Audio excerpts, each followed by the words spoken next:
Bom dia, bom dia, bom dia! Bom dia, boa tarde, boa noite, seja muito bem-vindo nesse clube das 6h33 de hoje, mais do que especial. Parabéns para você que acordou em plena terça-feira de carnaval para estar aqui presente, escutando uma mensagem maravilhosa que vai edificar teu dia, que vai transformar tua vida para melhor. Isso que é importante, com certeza.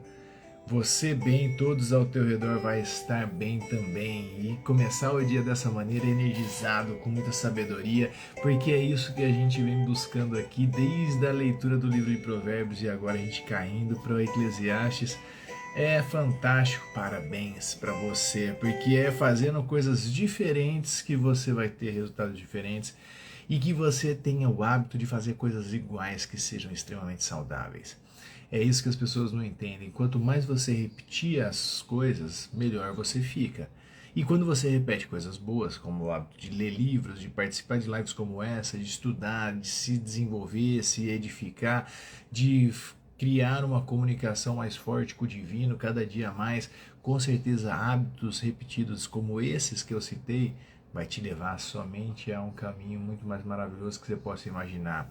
Bom dia, Rose, seja muito bem-vindo e eu quero te desafiar a algumas coisas.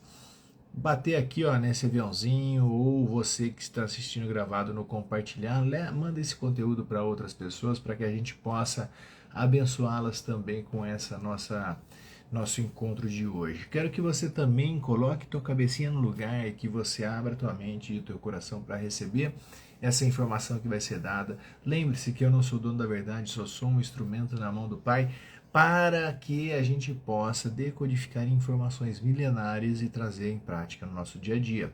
Muitas das pessoas não sabem ler a Bíblia, e aí aqui o meu propósito é ler os versículos do capítulo 8 de Provérbios, e a gente aqui ir decodificando e entendendo o que é que ele está querendo dizer no dia de hoje, aquelas falas que ele falava lá atrás. Então o meu papel aqui é estar trazendo dentro dessa humildade toda, dentro desse amor que eu tenho para fazer o que eu faço, que é uma reprogramação comportamental positiva aqui ao vivo ou gravado com você. Isso é uma delícia e eu adoro fazer isso. Como eu sempre digo, o primeiro que faz é o cara que mais também se beneficia.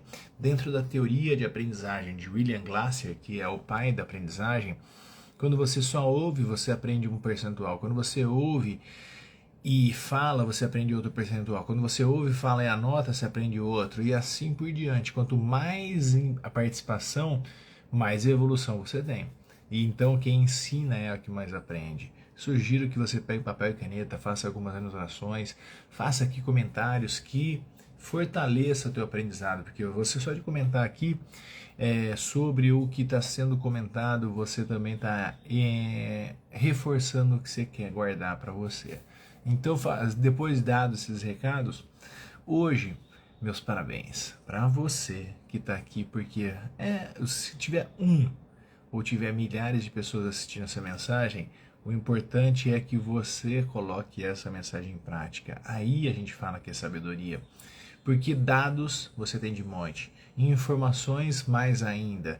Conhecimento pode ser que você tenha, mas a sabedoria são poucos que têm. Porque o que é a sabedoria? É colocar esse conhecimento adquirido teu em prática.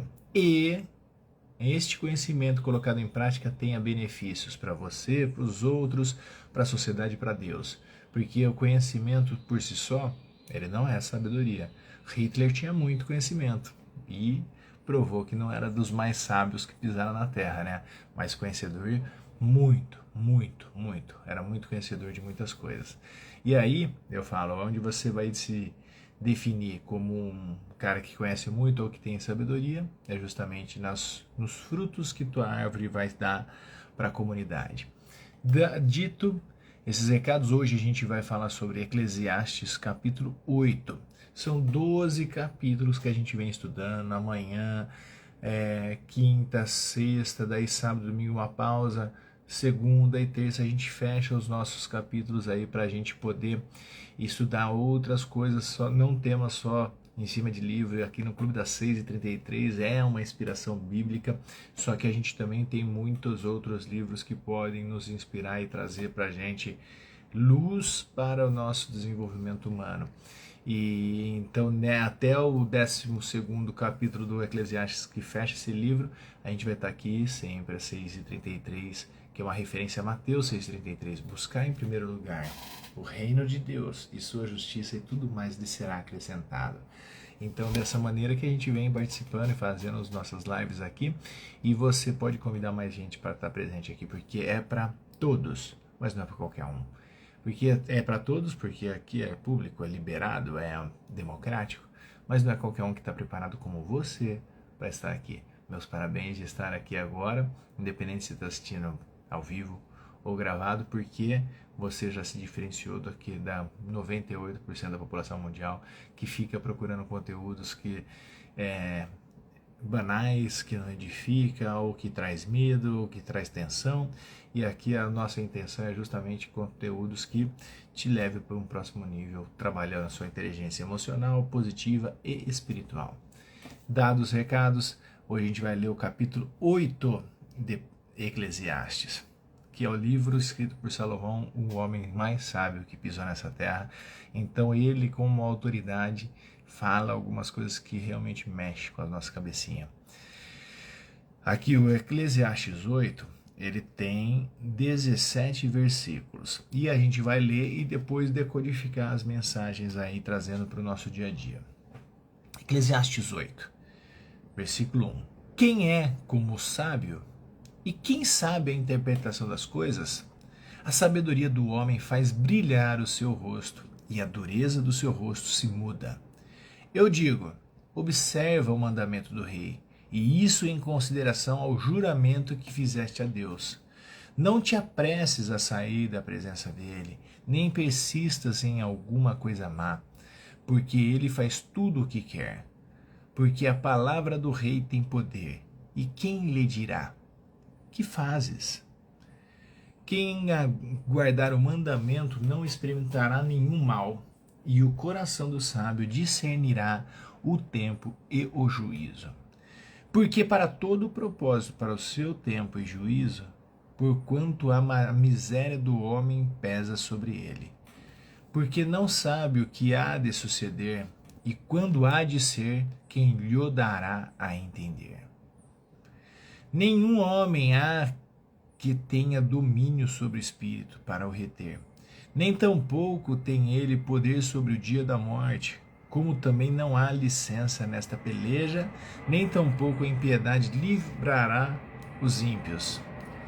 Tudo isso vi quando apliquei o meu coração a toda obra que se faz debaixo do sol. Tempo há em que um homem tem domínio sobre outro homem, para sua desgraça. Assim também vi os ímpios quando os sepultavam, e eles entravam e saíam do lugar santo, e foram esquecidos na cidade. E assim fizeram. Também isso é vaidade.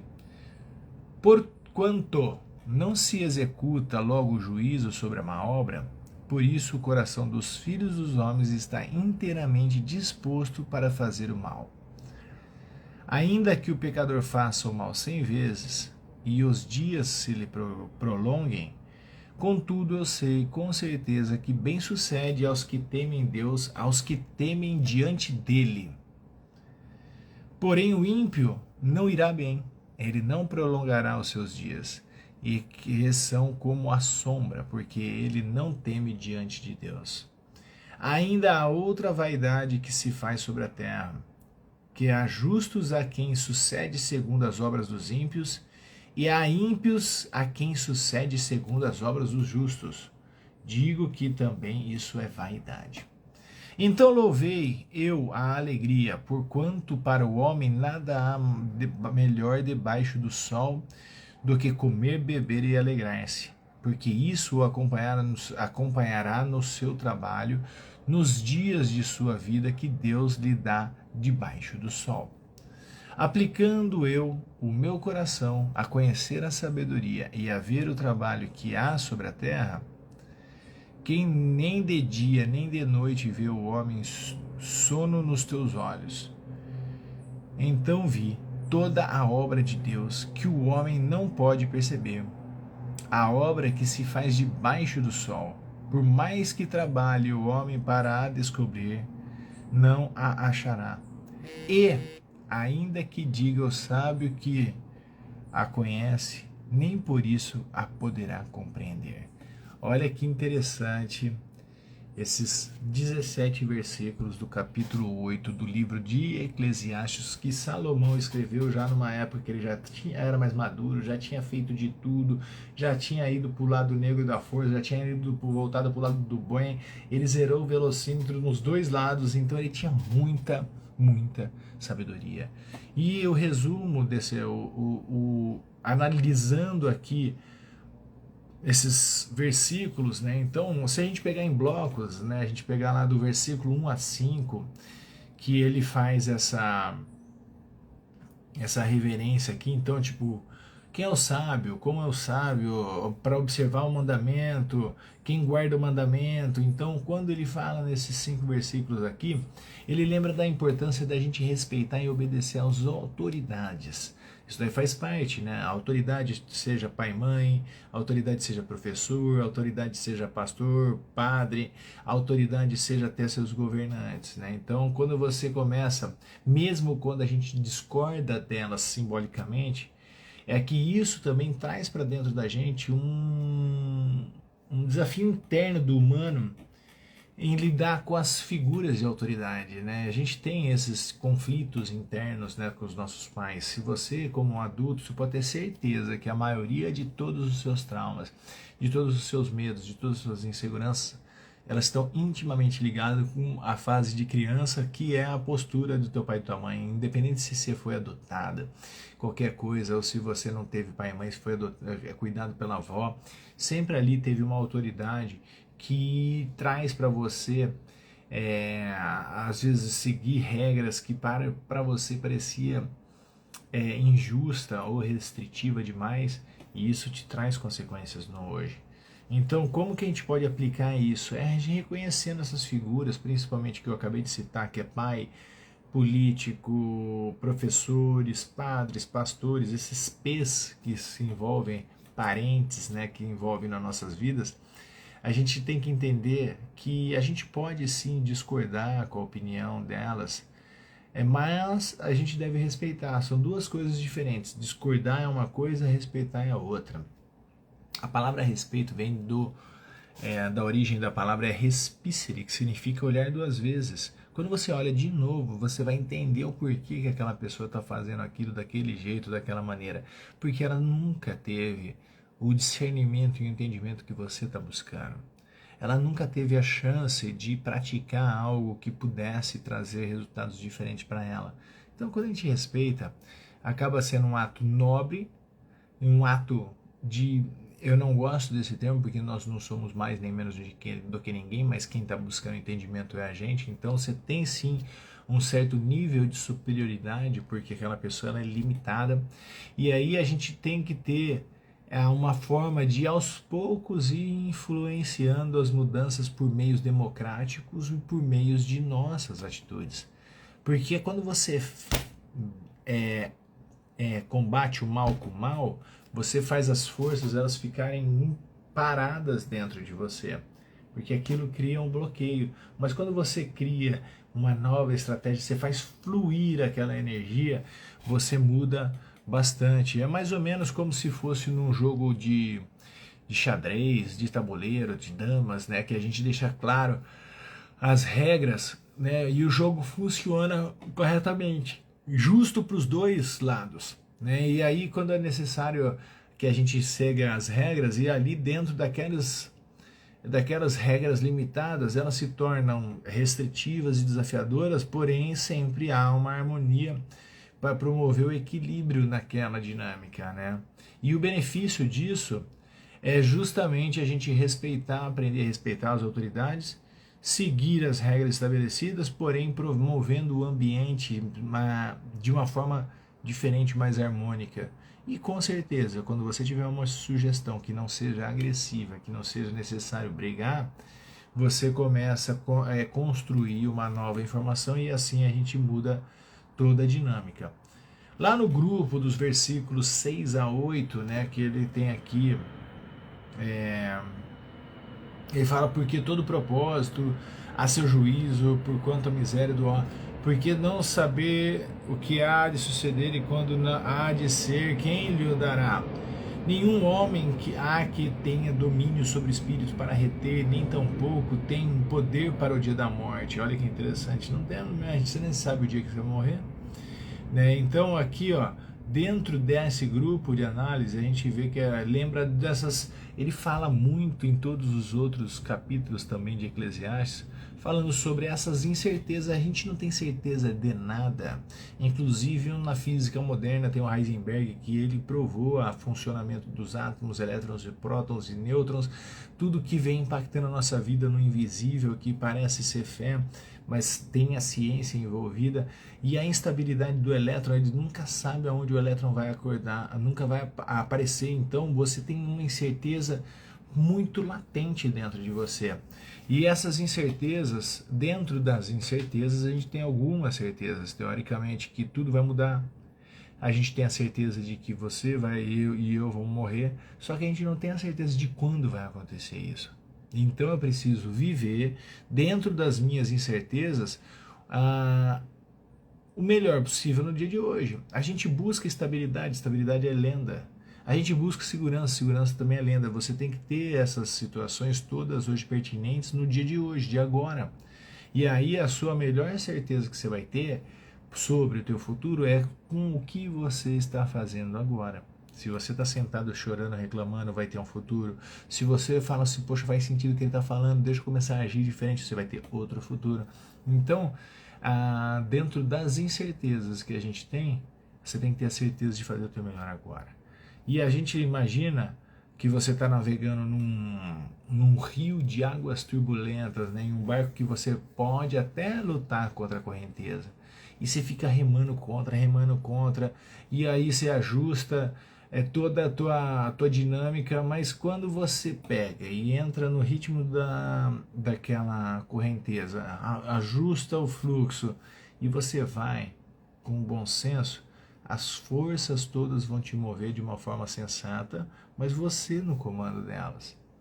E isso faz com que você desenvolva uma mentalidade mais flexível. Não acha que você sabe tudo. Cara, o princípio da morte é você achar que você já sabe tudo. Outro princípio da morte é você ter uma mente limitada. Não estou cansado para aprender coisas novas.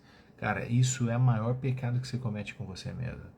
Quando Jesus Cristo falava vai no PEX+, ele estava falando, não é aquele pecado, vai no PEX+, com essa ignorância que você tem, de que você acha que você não pode aprender, com essa ignorância que você tem, que você acha que você sabe tudo, com a ignorância de você ficar julgando os outros, com a ignorância de achar que a tua religião ou a tua prática espiritual é a melhor, sendo, cara, tem 8 bilhões de pessoas na Terra, tem diversos conceitos.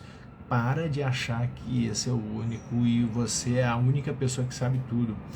Permita-se analisar, filtrar, ponderar, e aí você começa a desenvolver em cima de uma adaptabilidade e de uma flexibilidade maior, você diminui estresse, ansiedade, principalmente associado a essas incertezas que a vida nos dá.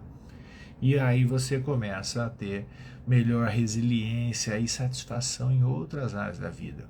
Então eu estou aqui trabalhando esses grupos, e no grupo do versículo 9 ao 14, eles abordam a natureza do poder e da autoridade, destacando como poder humano que pode ser usado sim para o bem e para o mal. A gente vê isso diariamente.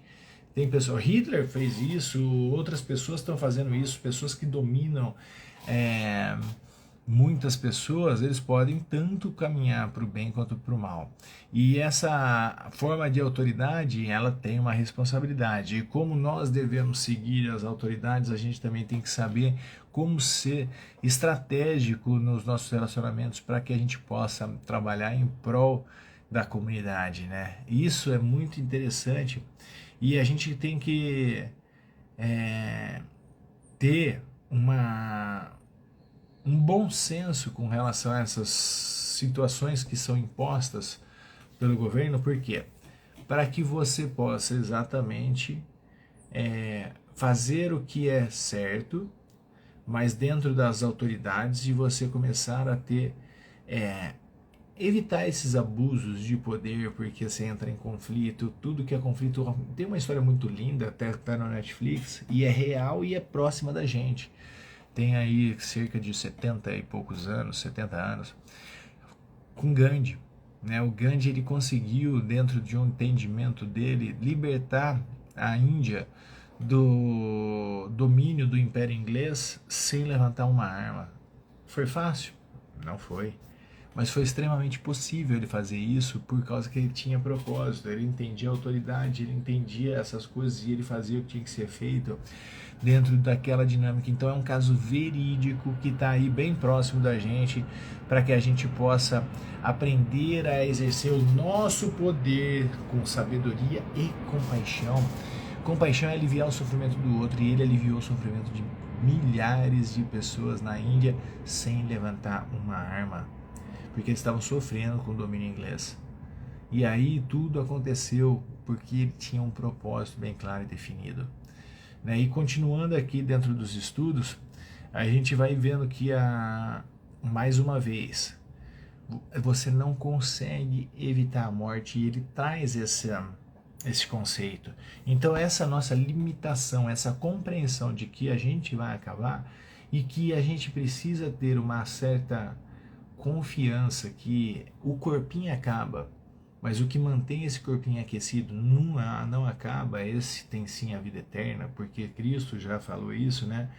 E aí ele a vida eterna não é imortalidade, imortalidade é vampiro, essas coisas todas, Drácula, daí você fica com esse corpo imortal, que está mais como uma prisão eterna do que qualquer outra coisa, né? A gente saber que esse corpinho finda, e que depois daqui a gente segue um fluxo para voltar para o Pai, quando a gente reconhece essas nossas limitações, você sofre cada vez menos e você começa a caminhar cada vez mais para um progresso evolutivo. Você vai parar de ficar com picuinha que você não fala com teu irmão, que você não fala com teu pai, que você não fala com a tua vizinha, porque por causa de ego, de orgulho. Então, quando você reconhece essas limitações e a compreensão humana diante desses mistérios da existência e a importância de aceitar essa nossa própria finitude, você começa a ter resultados muito diferentes, que se aplica essa prática e você resolve muito mais rápido. Você sabe, pô, se eu morrer amanhã e eu não falei com meu pai, aí, depois você ficar arrependido. Então, a gente começa a tirar esse ego do lugar e a gente começa a lembrar que esse momento vai chegar para mim ou para os outros. E aí a gente começa a ajustar as prioridades, né? Para quê? Para que a gente otimize o máximo de tempo possível que está na nossa mão. Então, se você imaginar agora uma cena, para a gente ir finalizando esse nosso estudo de hoje, imagina como um viajante em uma jornada, que realmente é isso que nós somos aqui nessa jornada chamada vida. Que o destino final desse trem que você pegou, ele é desconhecido. E que cada passo é uma oportunidade para você crescer e aprender. Você aproveita cada momento da jornada saboreando as experiências únicas que cada uma daquelas estações, daquelas passagens, daquelas paisagens nos traz. Mesmo enquanto mantém um olhar lá no horizonte. Então você está aqui no momento presente, mas você está vendo a estrada lá no horizonte e você desconhece o que tem lá. Mas da mesma forma, as nossas vidas, a gente pode abraçar essa jornada chamada vida, sabendo que cada dia é uma dádiva e oportunidade para viver com autenticidade e plenitude. E aí você vai começar a viver com consistência, mesmo sabendo que tudo vai fechar um dia dentro de um caixão, não importa, você fez o teu melhor, dentro da possibilidade agora, renovando os seus votos para viver todo santo dia. E você morre todo santo dia. O ato de você dormir é morrer, o ato de você acordar é nascer. Então você nasce para o novo dia, vive os processos todos, você vive a primavera, o verão, o outono e o inverno, que é a morte novamente. Então, o dia é um pequeno ciclo que você tem que aproveitar ao máximo possível e não perca mais nenhum dia da tua vida reclamando. Não perca mais nenhum dia da tua vida amaldiçoando, esperando que as outras pessoas façam alguma coisa para você, porque aquele momento é a tua vida inteira em um só dia. E nesse dia, então, você acorda disposto, faz as coisas acontecerem, você não sabe o que vem diante de você na tua vida naquele dia, e você lida naquele dia de maneiras diferentes do que você lidava anteriormente. E aí você começa a viver fortemente bons propósitos, né? Então você começa a cultivar também a humildade e a aceitação diante dessa incerteza toda que a gente tem. E aí a gente começa a ter mais paz interior. Por quê? Por isso que os grandes filósofos falam, só sei que nada sei. Quanto mais postura você tiver desse tipo, só sei que nada sei, mais benefícios você vai ter, porque você vai ser um eterno buscador, uma pessoa que está ali se aperfeiçoando, você vai ter a sensação de paz interior, porque você não tem a obrigação de saber tudo. E você pode assumir essa postura humilde. Você pode ter a liberdade de você não precisa ficar mostrando que você tem o controle de tudo na tua mão. A vulnerabilidade é natural do ser humano, né? E isso permite que a nossa leveza, essa autenticidade, a gente aproveite ao máximo de cada momento nessa jornada. Fica muito mais gostoso. Porque a vida, ela é linda. E você não vai sair vivo dela mesmo. Você não vai conseguir saber tudo, mas você tem que fazer de tudo para saber o máximo possível que você possa saber durante essa vida que você estiver aqui. Por isso que eu me dedico fortemente à leitura de livros, eu me dedico fortemente ao entendimento desse livro sagrado chamado Bíblia, eu me dedico fortemente ao entendimento do comportamento humano, porque isso facilita a minha jornada, me traz mais benefícios, fica muito mais gostoso de você viver cada dia de uma forma única e ter o tesão de viver o dia seguinte. Tá fazendo sentido para vocês? Fez sentido esse nosso bate-papo? Coloca aí um joinha se você gostou. E amanhã se organize, às 6h33, na quarta-feira de cinzas, você pode ficar dormindo pós a pegada do seu carnaval, ou você pode estar aqui desperto às 6h33 para a gente poder escutar um pouquinho mais do que a Bíblia traz para a gente com os capítulos com o capítulo 9 e seus versículos dessa sabedoria de Salomão. Se você chegou agora e não assistiu, assista tudo novamente. E também eu deixo lá na plataforma do YouTube uma playlist com todas as lives que eu já fiz, falando sobre todos os capítulos de Provérbios e agora com todos esses capítulos que a gente vem estudando de Eclesiastes. Tem lá uma playlist bem incrível. Então, se você não tem ainda o acesso ao meu YouTube, ou Reprogramador, ou Gustavo Hohendorf, entra lá no YouTube, ou fica aqui também no meu feed, vai ficar essa live aqui gravada para que você possa usufruir, entender e se desenvolver de uma maneira lenta, progressiva, e que você se abençoe, porque tudo que tem de melhor só depende de você. Nós somos alguns estímulos externos, pessoas que buscam fazer conteúdo como esse para te estimular, mas ninguém, nem eu nem Deus, pode fazer uma coisa só por você, que é a tua parte. Então, fazendo a tua parte bem feito, com certeza tua vida vai mudar da maneira que você tanto deseja e você quer e você merece, porque está fazendo isso. Galera, um beijo no coração, faça um excelente dia, seja feliz porque você nasceu para ser feliz, e amanhã a gente está junto. Valeu!